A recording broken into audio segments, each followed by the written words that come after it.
It's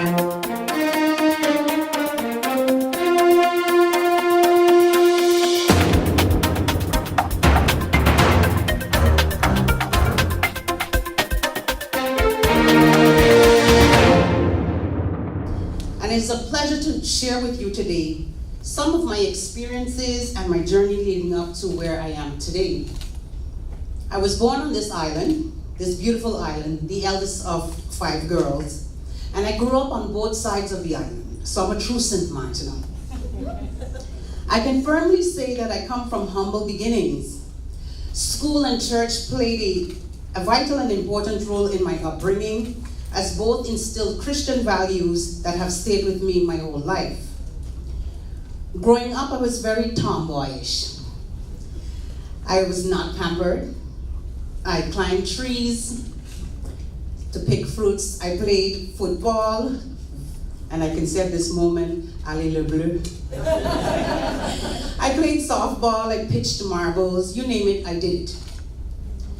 But life changed for me when I was 14 years old. I left St. Martin to attend a boarding school in Virginia, and the transition was not very difficult, as St. Martin has a very diverse society, and my upbringing in St. Martin allowed me to be exposed to different kinds of cultures. This island gave me a strong foundation and prepared me for whatever was to come. The boarding school I attended was a Christian school, so the atmosphere was quite familiar. What was difficult was understanding how American children would talk to their parents. That, if anything, was a big culture shock for me. Why I say that, it's because in the Caribbean, your parents are seen as the holy grail. You honor and you respect them, and the golden rule, in the Caribbean at least, that children should be seen and not heard. You spoke when you were spoken to. I see the nods over there. You are part of the Caribbean, right? But this was not the case, at least at the boarding school where I was at. And I'm not saying, definitely I'm not saying that this is applicable to all Americans, because I do have some American friends and the parents are also holy grail, but this was my experience in boarding school. Now, additionally, transforming from that tomboyish part of me to a lady was also something I had to face in boarding school. All in all, I remained true to myself, and it helped me become the woman that I am today. When I graduated from high school, I wanted to go to the University of Paris at Sorbonne. But plans changed. I wouldn't say why. I first went to Albright College in Pennsylvania, and I disliked it there, so then I transferred to Adelphi University in New York. And this was another significant transition for my life. As in America, it quickly defined who you are because of the color of your skin. So that was new to me. Adelphi was not an all-black school, and I purposely chose that because I came from a diverse society. In St. Martin, we embrace everyone. And doing that helped me to understand who I was as the skin that I am in, because if I'm living in St. Martin, my skin color was never an issue. But being faced with that, I started to say, hey, let me find out, what is this skin color all about? I decided to study African history to better understand my identity. And during my research, I was exposed to more discussions on slavery and racism in the US than I was in the Caribbean. Remember I stated I started school here when I left when I was 14, and I never heard about anything about Africa, and besides a little bit of Caribbean slavery, but never knew anything about the motherland. But this experience helped me to understand who I am and where my ancestors came from. But it gave me a sense of empowerment. It was enlightening to learn that not all Africans were enslaved, but that some were kings and queens. Imagine, this was new to me.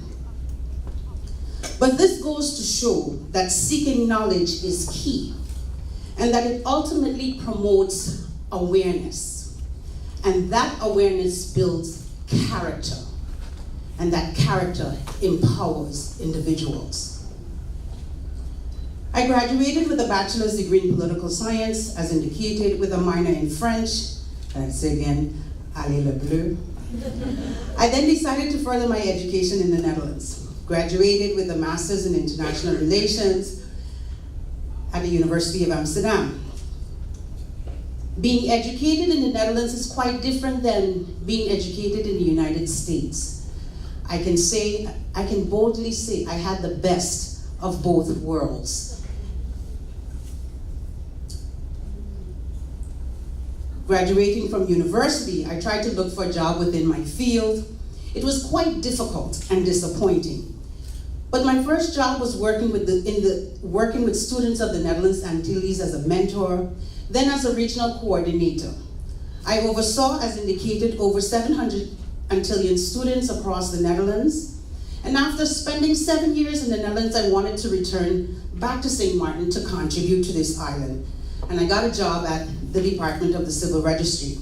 This is where I was introduced to a different angle of politics. The department prepared elections, and I got exposed to St. Martin's political atmosphere in the background of planning an election. I worked at the Civil Registry Department for about 10 years. In 2010, I decided to take a leave of absence and postulate myself to be elected to the Parliament of St. Martin. I was not successful and returned to the department to resume my duties. I became active in the community. One of the organizations, and it was stated here, was I became the president of the Sickle Cell Foundation, and I must state at this point, I have had many good discussions with Dr. Golden in the back, and they have assisted that foundation as well. And the organization here at this university has been very instrumental in assisting us in doing certain activities. I was also part of the Community Police Council, Toastmasters, the St. Martin Monument Council. All of that defined and assisted me in becoming the woman that I am today. In 2014, I ran as a member of the United St. Martin Party and was elected to become a member of Parliament. It was an honor to serve in Parliament, being part of a body that changed laws, proposed laws, and questioned the functioning and activities of government. During my tenure, I was a strong proponent for the establishment of a small claims court, the establishment of consumer protection, and registration of foreign birth certificates. The idea is if you were born outside of St. Martin, instead of sending for those documents, if you just register it here in St. Martin once while you're registering, then you don't have to ask for that birth certificate outside of St. Martin, because that can be a strenuous process. While in Parliament, I introduced paternity leave for fathers. That was later ratified and approved last year by another member of Parliament on my behalf. And I was vital in the legislation for prenatal screening, an issue that I advocated while I was in Parliament, because I believe that every child born here in St. Martin should go through prenatal screening. The Parliament was dissolved in 2015, and I returned to government. I postulated again in 2016 on the slate of the United People's Party. I returned to government as a civil servant, where I worked in the capacity as policy advisor of the Secretary General in the Ministry of General Affairs. In 2018, I was asked to take up the challenge of being the interim Prime Minister, and on January 15, 2018, I was officially sworn in with the main focus on the recovery of St. Martin and the implementation of border control and the Integrity Chamber following Hurricane Irma and Maria. In this short period as interim Prime Minister, I finalized the Dutch Quarter sewage projects and continued the talks for the ongoing 11th EDF projects. My last election run was on February 26, 2018, and based on that outcome, the election majority was formed, and once again I was asked to be Prime Minister, of which I accepted. This new government is no longer restricted with an interim status. Thus, politically, this government has the mandate of the people.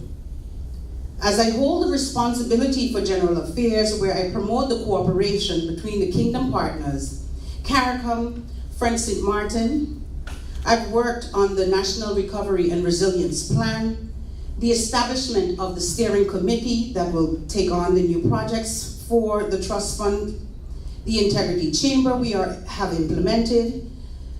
The Ministry of Justice have also implemented the Border Protection Agreement, and we are continuously improving the French-side and Dutch-side relations.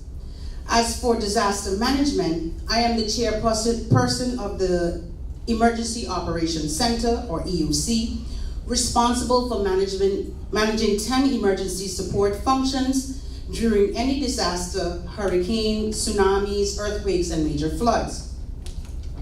Overall, I find politics to be very interesting, and I think it is a great opportunity to make changes in the benefits of the country. My political journey has been at times very controversial, but my standards and my principle have always come first for every political decision that I have made thus far. My advice to you is to never let anyone determine your destiny or define who you are. Don't let them tell you what you can and can't do. Take charge. If you stay focused, you can achieve your goals, no matter how big or small they may be. Remember, it's your life and your future. Don't waste it. And don't give individuals, feelings, or judgments a chance to control the course of your life. Take charge of your destiny. But to take charge of your destiny, it is also important to have a strong support team to help you and guide you on your journey to success. My support team consists of my family, which also consists of a small group of close friends, and my work team. I emphasize a small group because not everyone should have the authority to speak into your lives.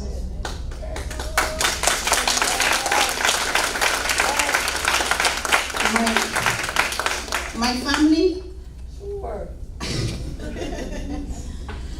You know, I cannot do things alone, and without the support of my family and my team and my team on my job would be less manageable, so I actually need them. Teamwork is essential, and in our daily tasks, teamwork signifies that people are working towards a common reason and a shared aspiration. And in this way, they are sharing their varied aptitudes in interdependent parts and as a team with each other. Lastly, I urge you to always stay true to yourself by using diplomacy and maintaining your core values. Being a diplomat means promoting cooperation and harmony. It means tolerating discord only as a step towards positive change. This also means stay true to your core values when you're making important decisions. Don't pretend to be something that you are not. Be authentic.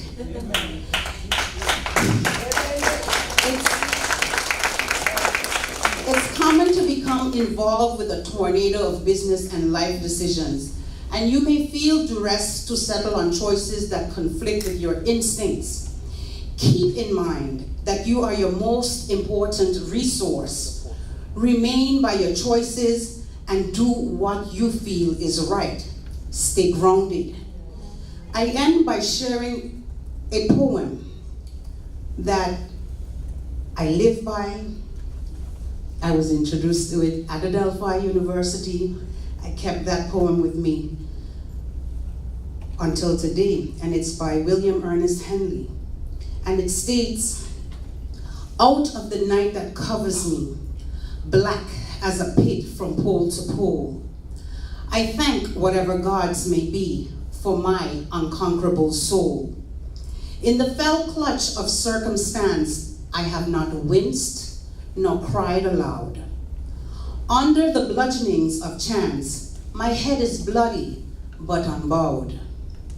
Beyond this place of wrath and tears looms but the horror of the shade. And yet the menace of the years find and shall find me unafraid. It matters not how straight the gate, how charged with punishments the scroll. I am the master of my fate, and I am the captain of my soul. Thank you.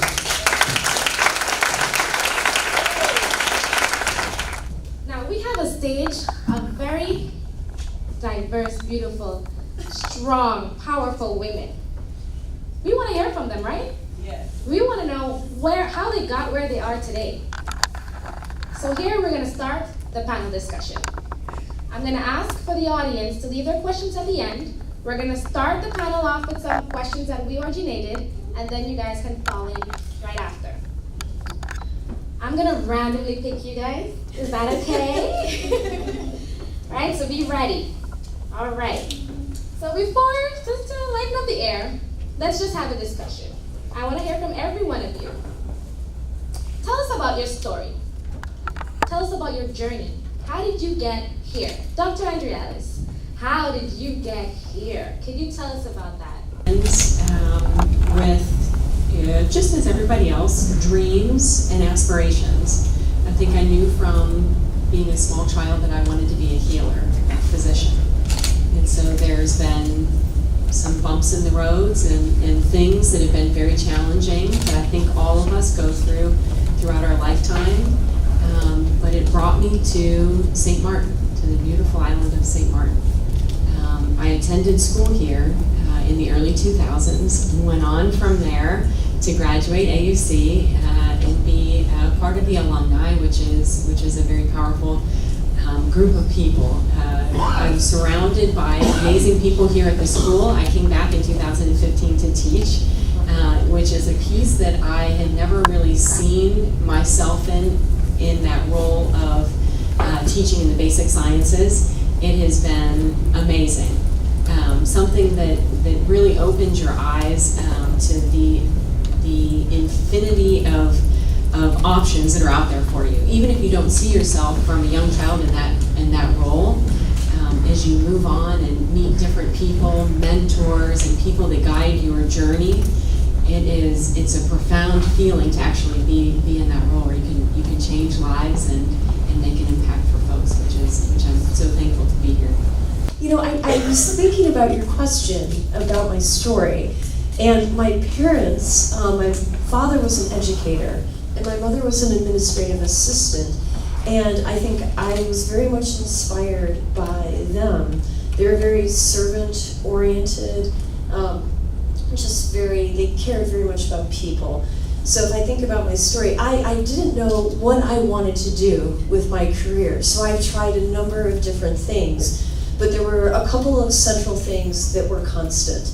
I really believe in the development of people, and I also believe in the power of education, both in what you learn and then also in terms of culture, because some of my best experiences have been working internationally and getting exposed to culture.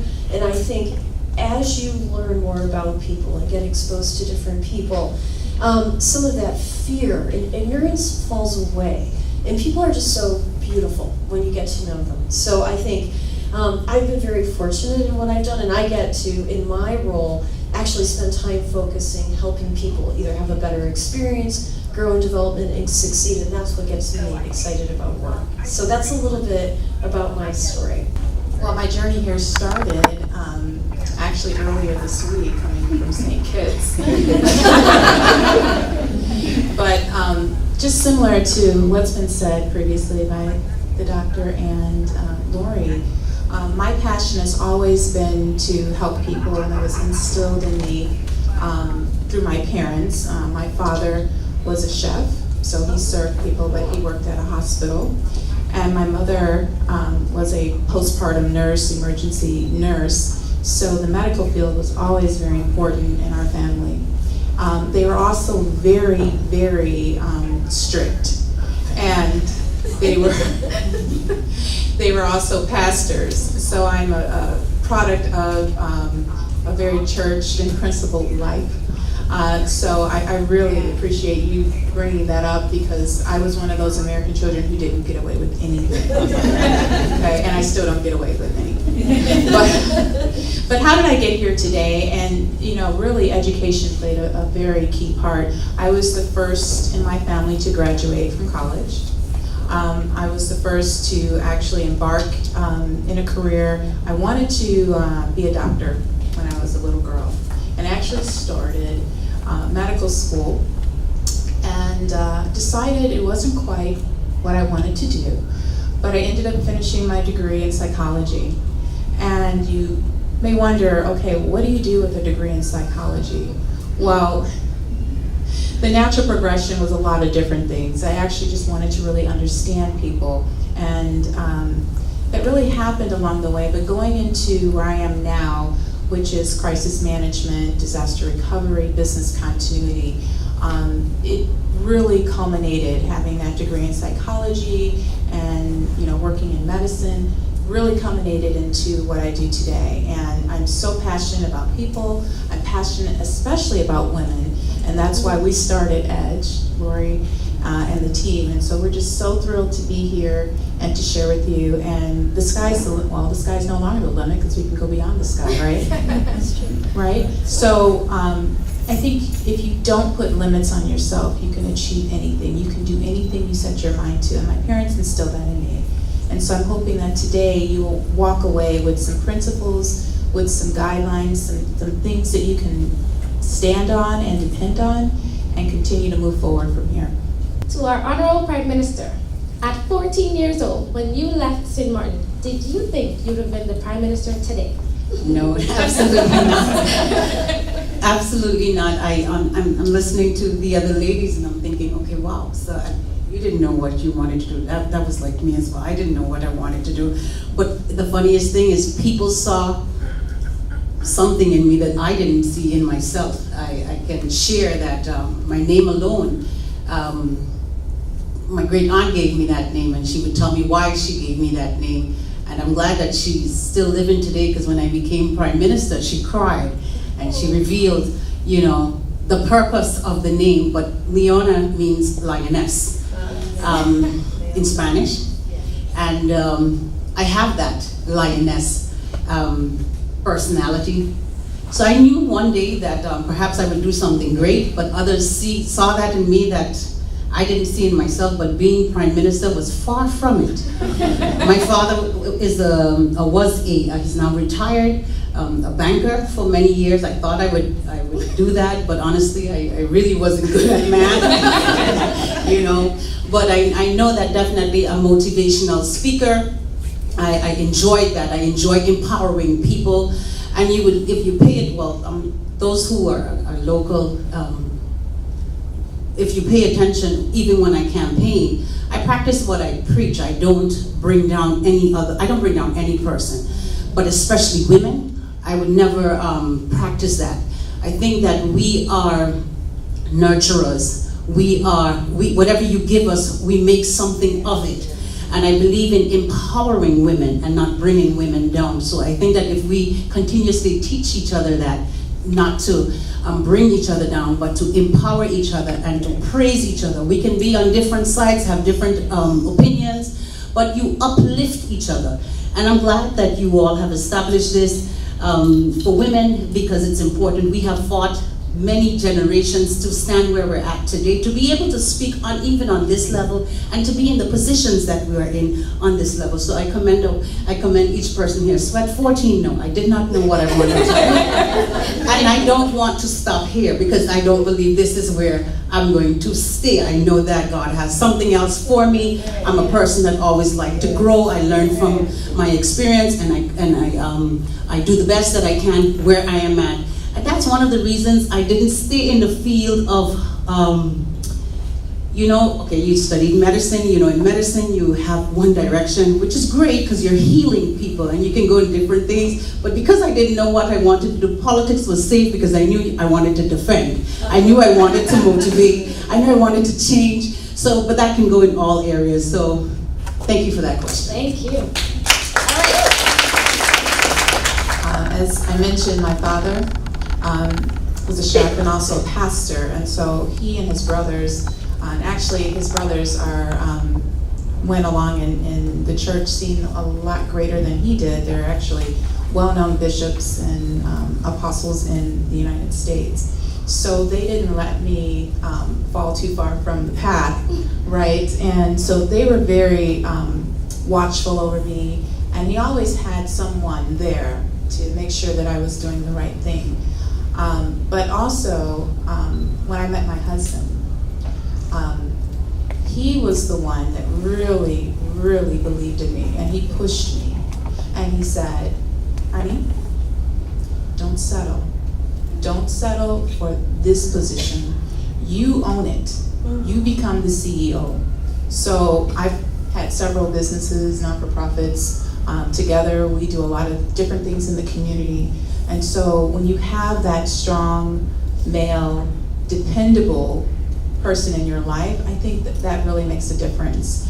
And one of the things I really, really believe, and the reason why we wanted men to be a part of EDGE, is because we did not want to be exclusively independent of men.